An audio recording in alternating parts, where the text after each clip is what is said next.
you and I have something in common that we're very close to our grandmas. Sure. And this conversation is kind of reminding me of that because my grandma is the one who got me politically active. So long before I could vote, she would take me into the voting booth with her so I could kind of see how it worked and everything. And then I would even like volunteer on some. I'm so old that there were campaigns where I would actually lick stamps, you know, on mail that went out, and I'd sort the mail. People still lick stamps on mail. Yeah. But you know, they would now they send you an email for campaigns. But I would sort the mail by zip code and things like that. And the seed that planted was exactly what you were saying earlier about young people not realizing how important it is to get involved. Because even as a kid, when I was doing that, I was still years away from voting, I felt like I was invested in that campaign. You know, I felt like I'd done something and I'd contributed. I'd voted even before I could vote. So turning 18 was a much bigger deal to me than turning 21 for that reason. Now, did your grandmother have any kind of influence on you like that? Oh, yeah. Not political by any means, but just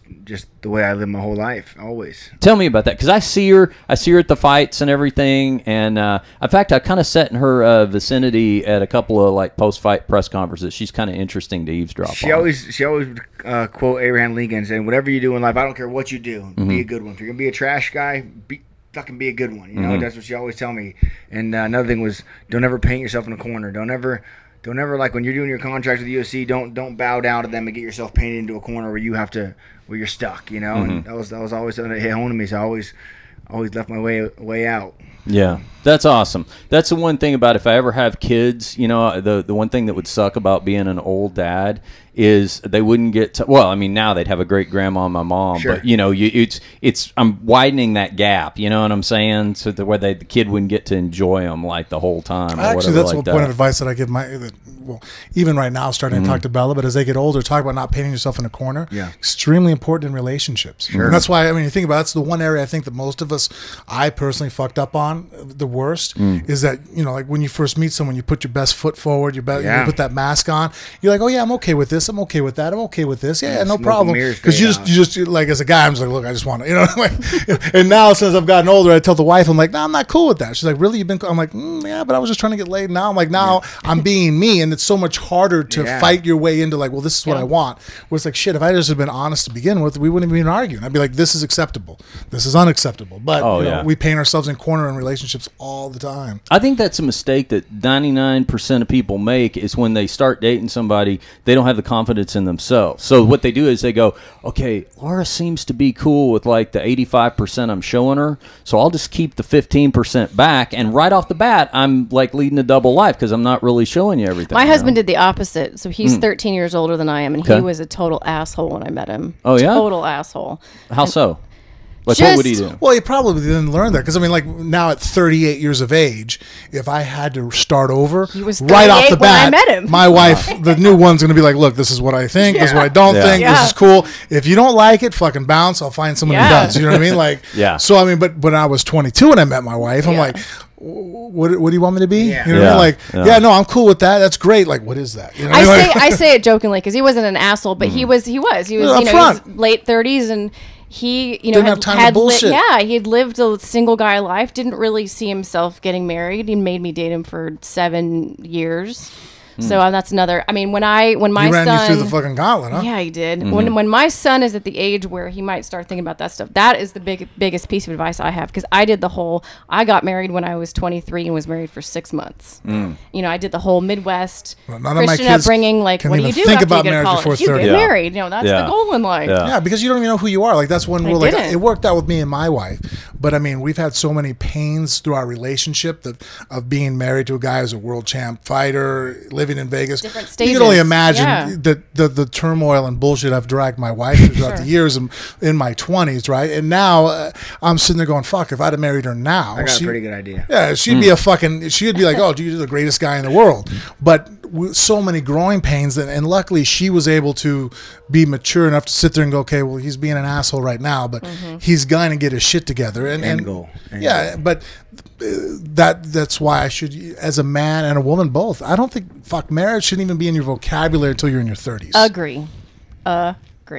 Wow. Now, see, this cowboy, remember when I said, what is the thing that somebody hasn't talked to you about that would be really interesting to talk about? We found it. We got it. You're my age, aren't you? What's my age? I don't know. What's my age? What's my age? I'm 34. I'm 34. Yeah. There you go. Years young. Seriously, young, spirited. I have enjoyed hearing you explore some of these themes. So I think we found the thing that nobody asked Cowboy about that is interesting to hear about. See, Cowboy, you know, like now, okay, not 34. If you tell me in the next couple of years you're going to settle down and get married, then I would say that your wife, you know, she's be lucky now. Right. But if she told me, if we were having the same conversation, the 24-year-old version of you, right, I would look at your girl and be like, you're in for a rough fucking ride. You know what I mean? Like, because guys are going to be guys, and whether you allow it to happen or you suppress it, because then you can go ahead and be a good husband at 24 and not do the shit that a normal man and you know, and sow your oats, so to say.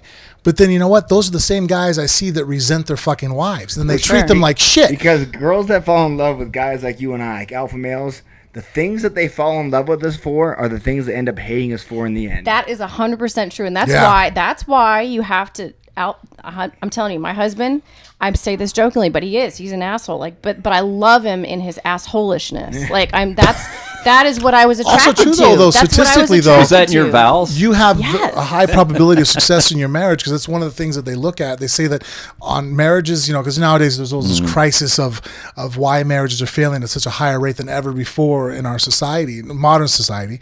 And one of them is that for the most successful marriages are when the man is 8 years or older than his counterpart. Oh. Because of where we are maturity-wise. It kind of goes back to the, like, you know, look, man, you get with a young buck and he's fucking still trying to take on the world, and you know, you don't want to marry that guy. Let's marry the guy that now is ready to settle down, and you know, has some success.